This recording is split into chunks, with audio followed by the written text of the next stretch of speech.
Vous écoutez Louis XV. Deuxième partie. Malgré les critiques, Madame de Pompadour est sincèrement soucieuse du bonheur de son amant. Et c'est ainsi qu'elle participe largement à la culture de son époque. Madame de Pompadour a été pour Louis XV, j'allais dire son éminence rose, en quelque sorte. Michel de Decker, écrivain d'histoire. Parce que, d'abord, sa psychologue ou sa psychothérapeute, parce que Louis XV était quelqu'un de dépressif, récurrent, il avait des dépressions considérables, et elle le soignait à sa manière, c'est-à-dire en organisant des soirées, en jouant des pièces de théâtre, en lui faisant faire la cuisine, et puis surtout en étant son ministre des Beaux-Arts. Je crois que le véritable premier ministre de la Culture dans l'histoire, c'est Madame de Pompadour. Si le règne de Louis XV est souvent considéré comme l'apogée de l'architecture française et des arts décoratifs, c'est en grande partie grâce au mécénat exercé par la marquise. Madame de Pompadour, c'est la création de la porcelaine de Sèvres, c'est le renouveau de la porcelaine de France. Martial Desbrief, écrivain. Mais c'est aussi des châteaux qu'elle achetait, qu'elle rénovait, qu'elle revendait avec beaucoup de bénéfices. Crécy, Champs-sur-Marne, Ménard, la Selle-Saint-Cloud, également l'hôtel d'Évreux, qui deviendra l'Élysée. Elle a fait bâtir des quantités de monuments, l'école militaire. Elle occupe une place capitale dans l'époque Louis XV. Et quand on parle du style Louis XV, c'est-à-dire le style un peu rococo, eh bien on devrait, je crois historiquement dire, le style Pompadour. Madame de Pompadour est une collectionneuse passionnée d'œuvres d'art et de mobilier précieux. En tant que mécène royale, elle assure la subsistance d'artistes ainsi que de leurs familles durant de nombreuses années. Le style que l'on associe à l'Europe du XVIIIe siècle est appelé rococo. L'art, en constante évolution, reflète les idées et les aspirations de son époque. Ce nouveau style reflète la réaction aux règles rigides établies par Louis XIV. Auparavant, l'Académie royale contrôlait la vie artistique du pays. La période de la Régence amorce un changement décisif. Le rococo ressemble au théâtre baroque, mais à une échelle plus petite, plus intime et plus légère. Les paysages et la peinture de guerre deviennent à la mode, et l'on voit apparaître un courant de sensualité raffinée. Parmi les premiers peintres de ce style décadent, on trouve Antoine Watteau et François Boucher. Leur modèle est le peintre flamand Pierre-Paul Rubens, chez qui ils trouvent tout ce que l'Académie désapprouvait. Couleurs, lumière, mouvement et un plaisir évident de la vie. Antoine Watteau est un grand coloriste, connu pour avoir créé un genre bien personnel qu'on appelle les fêtes galantes. Ce sont des scènes charmantes, idylliques et bucoliques, baignées dans une atmosphère théâtrale empruntée à la comédie italienne. François Boucher a la chance d'avoir pour mécène l'illustre Madame de Pompadour. Watteau et Boucher captent l'esprit de la société parisienne où les nobles se plaisent à jouer la comédie comme si leur vie était aussi insouciante que celle du berger et de la bergère des tableaux. Jean-Honoré Fragonard est quant à lui un maître de la fin du mouvement rococo. La demande des mécènes de la cour de Louis XV l'amène à se tourner pour un temps vers ces scènes d'amour et de volupté auxquelles est associé son nom. On découvre d'autres artistes remarquables, comme les portraitistes de la cour, Louis-Michel Vanloo, Maurice Quentin de la Tour et Jean-Marc Natier. Les premiers peintres du roi sont François Lemoine et Charles-Antoine Coypel. L'essor de l'art rococo au cours de la première moitié du siècle reflète l'esprit de la noblesse et sa liberté retrouvée. Mais le mouvement intellectuel qui l'accompagne a une portée plus large et une influence sur toutes les couches de la société. Après la magnificence et la parade du grand siècle de Louis XIV, apparaît le XVIIIe siècle avec sa grâce, ses charmes et ses plaisirs. Et avec lui naît une nouvelle curiosité intellectuelle. Le fameux siècle des Lumières donne naissance à une révolution des idées qui présage de la révolution politique à venir. Madame de Pompadour, c'est une femme qui a beaucoup d'ouverture. Et si finalement Louis XV rentre tout doucement dans la philosophie des Lumières, si le siècle de Louis XV rentre tout doucement dans la philosophie des Lumières, on le doit en grande partie à cette femme qui a permis l'évolution des idées et qui a fait en sorte que l'ensemble des artistes puissent s'épanouir et dire, sans véritablement se cacher, ce qu'ils pensaient. Il faut savoir que c'était un petit peu grâce à Madame de Pompadour que la fameuse encyclopédie, avec les philosophes contestataires, les écrivains tels que Voltaire, tels que Diderot, tels que Rousseau, tels que d'Alembert, vont être autorisés à publier leurs écrits, parce que Louis XV voulait les censurer à l'origine. Les Lumières sont un mouvement culturel et philosophique qui va agir comme un catalyseur des courants intellectuels du XVIIIe siècle. Les penseurs de l'époque soutiennent que la raison peut permettre de combattre l'ignorance, la superstition et la tyrannie, et de construire un monde meilleur. Cette affirmation entraîne une remise en question de la tradition et de l'autorité, dont les cibles principales sont l'Église catholique et l'aristocratie à caractère héréditaire. C'est l'époque des grands philosophes que sont Montesquieu, Voltaire et Rousseau. Quelle que soit leur opinion politique, ils plaident tous pour la liberté civile et de nombreux monarques se sentent menacés par ces idées nouvelles. Voltaire est connu pour avoir transformé le climat intellectuel de l'époque. Il est partisan de la libre pensée, de la tolérance religieuse, de lois plus clémentes, de finances saines, de l'absurdité des guerres, et avant tout, c'est un humaniste. Forcé de s'exiler à cause de ses idées libérales, il se réfugie un temps à la cour du grand prince des Lumières, Frédéric II de Prusse. Il ouvre la voie à cette armée de penseurs emmenés par les encyclopédistes qui reprendront le flambeau dans le dernier quart du siècle.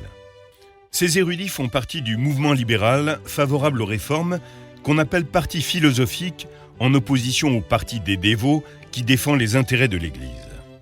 Madame de Pompadour est une libérale. Elle soutient son ami Voltaire, les éditeurs des encyclopédistes, et Denis Diderot contre les attaques de l'Église. C'est elle également qui manœuvre pour faire entrer au Conseil du roi des acteurs du parti philosophique.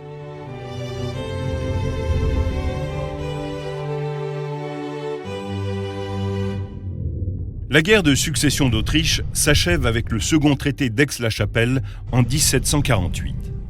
Louis XV choque la population du royaume en acceptant de restituer les Pays-Bas à l'Autriche. Cela marque un virage dans sa popularité. L'année suivante, afin de combler le déficit budgétaire, il approuve sur les conseils de Madame de Pompadour l'instauration d'un impôt sur le revenu, qui s'applique également à ceux qui bénéficient de privilèges. Elle va proposer à Louis XV d'instaurer le 20e. Le 20e était un impôt pour tous, un impôt qui était à la fois pour la noblesse et à la fois pour les religieux. Donc, imaginez-vous, c'est la catastrophe en France. Qui est cette femme, qui est cette bourgeoise qui vient imposer la totalité de la population? On ne peut le souffrir. C'est une première dans l'histoire de France. De violentes protestations s'élèvent et la pression est telle que le roi finit par exempter de ses taxes le clergé. Les parlements obtiennent la victoire en faisant bloc contre toutes les réformes visant à transformer le système de l'impôt foncier ou celui des privilèges des classes possédantes. Craignant les réformes, les parlements cherchent tous les moyens de monter le peuple contre le roi. Ils lancent contre le souverain et Madame de Pompadour une campagne de diffamation qui leur permet de gagner du terrain. La population désapprouve de plus en plus les nombreuses infidélités du roi. Sa relation avec la marquise cesse d'être amoureuse pour devenir amicale à partir de 1750. Il s'embourbe dans des relations sexuelles fugaces. Attiré par les jeunes filles, il en loge certaines dans son harem personnel, le Parc aux Cerfs. Marie-Louise O'Murphy, qui resta de 1752 à 1755, est immortalisée dans un tableau de Boucher. L'appétit sexuel de Louis XV n'est pas unique en son genre parmi les monarques. François Ier, Henri IV et Louis XIV étaient tous des coureurs de jupons notoires. Ce qui est différent à présent, c'est le niveau de conscience du peuple. Mais en vieillissant, Louis XV se soucie de moins en moins des conventions. Il semble qu'il soit conscient que les forces antimonarchiques menacent son règne et la légitimité de sa lignée, mais ne parvient pas à les arrêter.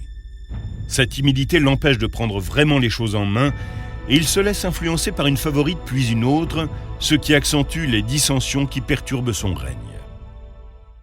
Après avoir conclu la paix avec l'Autriche, le roi veut que le pays connaisse enfin la paix. La France se bâtit un empire dans les Indes et le Nouveau Monde et ne cherche plus à s'emparer des territoires de ses voisins. En 1755, l'Angleterre attaque la France et déclenche un conflit colonial. La Prusse abandonne alors son allié français. Louis XV ne voit pas d'autre solution que d'accepter une alliance avec l'Autriche. Il est convaincu qu'avec son soutien, il pourra empêcher la guerre. Il se trompe. L'invasion de la Saxe par Frédéric II de Prusse en 1756 déclenche la guerre de 7 ans, qui voit les ennemis séculaires, France, Autriche, Suède et Russie, s'opposer à la Grande-Bretagne dans un conflit qui s'étend sur 3 continents. C'est en raison de son caractère global qu'on la considère parfois comme la Première Guerre mondiale. On arrive avec Louis XV dans une période qui ressemble un peu à la période contemporaine avec une Europe extrêmement fragile. Jean-François Beige, écrivain. Des guerres intra-européennes très nombreuses et surtout une mondialisation parce que nous nous affrontons pour la première fois très durement avec les Anglais et les Espagnols en Amérique. Pour garder nos possessions d'Amérique, nous nous battons en Inde aussi beaucoup. En 1758, la guerre tourne mal pour la France. Frédéric anéantit ses armées lors de la bataille de Rosbach et l'Angleterre menace ses colonies aux Indes et au Canada. En 1757, Louis XV survit à un coup de couteau, mais ne surmonte pas aussi facilement la dépression et la résignation qui suivent. Le roi est convaincu d'être sur la mauvaise voie et abandonne les tentatives de réforme. La population est furieuse, d'autant qu'il ne se résout pas à quitter sa maîtresse. Pour changer la tournure des événements, le ministre de la Guerre est démis de ses fonctions et le duc de Choiseul, officier, diplomate et homme d'État, devient le nouveau Premier ministre. La guerre va avoir de profondes conséquences en France et en Angleterre. Quand elle se termine, en 1763, la quasi-totalité de l'empire colonial français en Inde et en Amérique revient à la Grande-Bretagne. Le traité de Paris sera un épisode des plus humiliants pour la monarchie française. La France, évidemment, ne se sortira pas brillamment puisque les Anglais vont pas nous anéantir, hélas, mais récupérer toutes les colonies, ou presque, que nous avions au Nouveau Monde. Michel de Decker, écrivain d'histoire. Et c'est à la suite aussi de ça que la langue française, qui était la langue la plus parlée au monde, va être écrasée par la langue anglaise, puisque les Anglais s'installent un peu partout, là où nous avions nos colonies. Choiseul est depuis 10 ans à son poste de Premier ministre. Son objectif est que la France redevienne une grande puissance. En 1770, le roi, qui ne veut pas d'une autre guerre, est irrité d'apprendre que son ministre projette de défendre l'Espagne contre l'Angleterre dans un conflit au sujet des îles Falkland. Il devient de plus en plus renfermé et poursuit sa propre stratégie dans le but de restaurer la puissance de la France. Des documents révèlent qu'il se servait d'un réseau d'espions pour mener des négociations secrètes. Tout cela en vain. Durant la décennie qui suit la guerre de 7 ans, des changements significatifs se produisent à la cour. Madame de Pompadour meurt en 1764 à l'âge de 43 ans. Elle a dû user de toutes ses ressources pour se défendre contre les intrigues et les cabales d'une cour liguée contre elle. L'extraordinaire capacité de résistance de la marquise lui a permis de préserver pendant 20 ans sa relation avec le roi. Louis XV a trouvé en elle une interlocutrice indispensable dans la gestion de l'État. Aujourd'hui, elle est considérée comme une des femmes les plus influentes de l'histoire de France. Madame de Pompadour va être une des maîtresses en titre les plus importantes de l'histoire de France. Martial Desbriefs, écrivain. Elle va rester 19 années à la cour, de 1745 à 1764. On a souvent parlé de l'influence politique de Madame de Pompadour, pas en bien d'ailleurs. C'est vrai que c'est elle qui est responsable de l'avènement de Choiseul à l'État, mais elle n'a pas fait et défait les ministres comme on l'a si souvent dit. Non, Madame de Pompadour est une femme qui prend des décisions souvent très justes, qui va tirer un petit peu les ficelles, mais pas autant que cela au niveau politique. Un an plus tard, le roi perd son fils unique qui meurt de la tuberculose. Le dauphin laisse derrière lui 3 fils, dont l'aîné, Louis-Auguste, héritier du trône, épouse Marie-Antoinette, la fille de l'archiduchesse d'Autriche, le 16 mai 1770, dans la chapelle royale de Versailles. Elle a 14 ans, et Louis, 1 an de plus. La jeune archiduchesse a été envoyé en France pour raffermir l'alliance si fragile avec l'Autriche. La mère Marie meurt en 1768. L'année suivante, Jeanne Bécu, comtesse du Barry, devient la maîtresse officielle du roi. Sa relation conflictuelle avec Choiseul permet aux intrigants de le faire destituer et remplacé par René-Nicolas de Maupeou.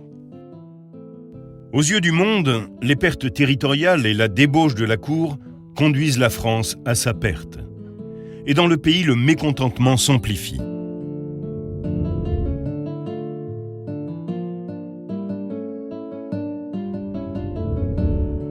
Les deux caractéristiques du règne de Louis XV sont le déclin de l'autorité royale et la montée de la bourgeoisie. Le siècle des Lumières est passé par là. Le peuple pense par lui-même. La parole est sa nouvelle arme.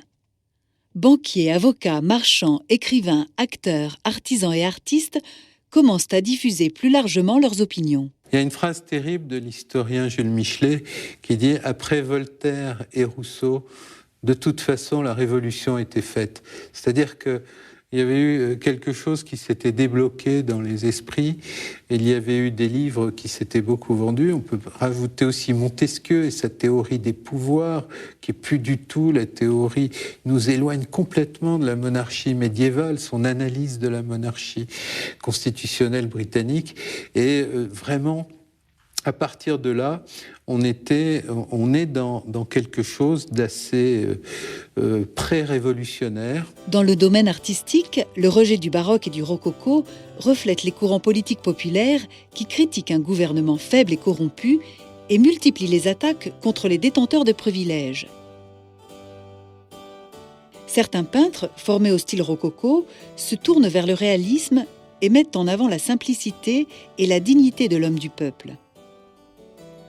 Pendant que Boucher se soumet encore au goût de la noblesse, le tableau de Jean-Baptiste Greuze, intitulé « L'accordé de village », qui trouve son inspiration dans la vie quotidienne du peuple, est acclamé par les philosophes des Lumières en raison de son message moralisateur. L'honnêteté et la bonté des pauvres gens est mise en valeur pour montrer la décadence morale des aristocrates. Greuze s'inspire des Hollandais, mais il ne se sent pas obligé de prêcher. Chardin, à travers la couleur, la lumière et la composition, montre la dignité et la beauté des objets du quotidien. Dans les dernières années du règne de Louis XV, le message est clair et fort. Le pays a besoin de réformes politiques, religieuses et économiques radicales. Mais la France manque d'hommes d'État courageux pour montrer le chemin. En 1771, les réformes reprennent sous la direction de Maupeou. Quand les parlements remettent une fois de plus en question le pouvoir du roi, son Premier ministre orchestre un coup d'État. Tous les magistrats sont arrêtés, exilés et remplacés par des hommes triés sur le volet. On tente à nouveau d'imposer les classes privilégiées ou exemptées de taxes. Mais dès la mort du roi, les anciens magistrats sont rappelés et Maupeou est remplacé. Le système perdurera sans connaître aucune réforme jusqu'à la Révolution. Louis souhaite le bonheur de ses sujets, mais il ne prend aucune mesure pour assurer leurs intérêts. Un souverain plus fort aurait su sortir de l'impasse où les classes privilégiées conduisent le pays et aurait mené à bien les réformes. Mais il fallait pour cela affronter les classes aisées, fermement accrochées à leurs privilèges. Louis XV échoue avant tout parce qu'il est incapable de réunir les intérêts en conflit. Il y a un bouillonnement des idées. Jean-François Beige, écrivain.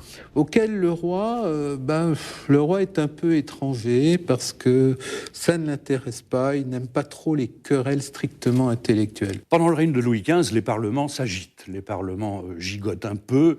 Un des ministres de Louis XV, qui s'appelle M. de Maupeou, essaye de les brimer, de les exiler. Donc le Parlement commence à vouloir se manifester vigoureusement. La Révolution française est une révolution de bourgeois. Ce n'est pas une révolution populaire. Ce sont les bourgeois qui vont faire évoluer les idées. Jeanne-Antoinette Poisson n'est-elle pas une bourgeoise?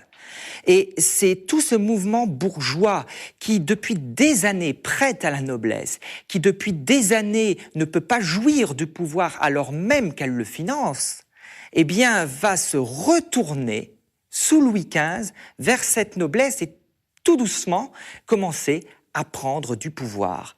Et la philosophie, plus tout le reste, va faire que la Révolution française va commencer à fourmiller, enfin l'évolution des idées va commencer à fourmiller en France. L'année 1715 avait vu renaître l'espoir.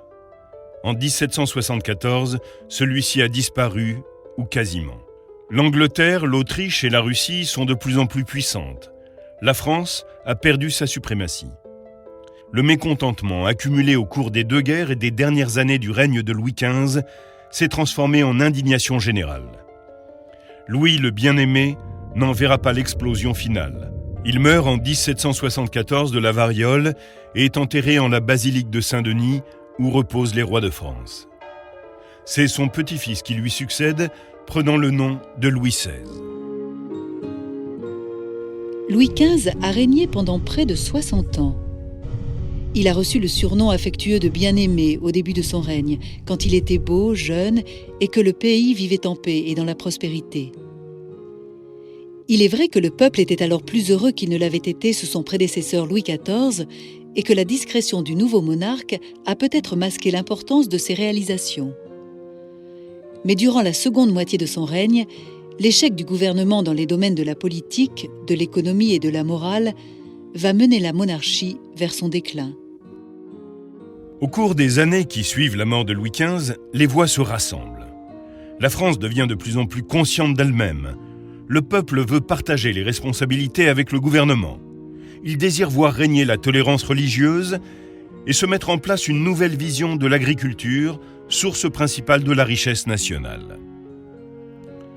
Selon les critères de son époque, Louis XV n'était pas un mauvais homme.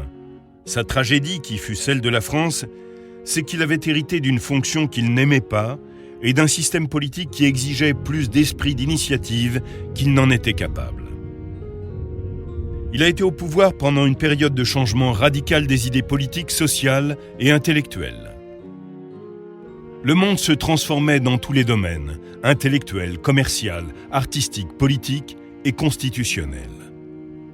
En l'absence de toute réforme, la monarchie est apparue de plus en plus figée et arrogante. À la fin du règne de Louis XV, son caractère mystique a quasiment disparu. Toutes les institutions ont perdu leur prestige, la noblesse et ses privilèges, l'Église et son intolérance, les parlements et leur mauvaise volonté, l'armée et sa corruption. Une monarchie plus engagée, souple et forte à la fois, aurait sans doute su pérenniser l'autocratie dans le cœur et dans l'esprit de ses citoyens. D'un autre côté, les forces en jeu étaient peut-être trop puissantes pour qu'un seul homme puisse y résister. Pour Louis XV, intelligent mais en conflit avec lui-même, qui possédait un jugement fin mais manquait trop de confiance pour agir, la situation était trop complexe pour qu'il puisse la gérer convenablement.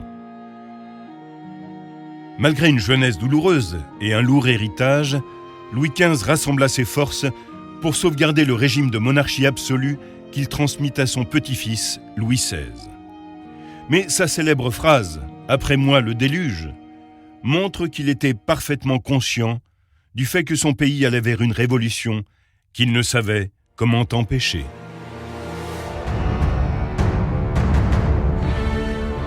Vous venez d'écouter Roi de France.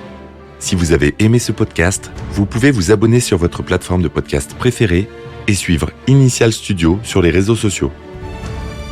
Roi de France est un podcast coproduit par Initial Studio et Merapi, adapté de la série documentaire audiovisuelle éponyme produite par Merapi. Cet épisode a été écrit par Thierry Bruand et Dominique Mougenot. Il a été réalisé par Franck Courvoisier. Production exécutive du podcast, Initial Studio. Production éditoriale, Sarah Koskiewicz et Mandy Lebourg, assistée de Sidonie Cotier. Montage, Camille Legras. Avec la voix de Morgane Perret.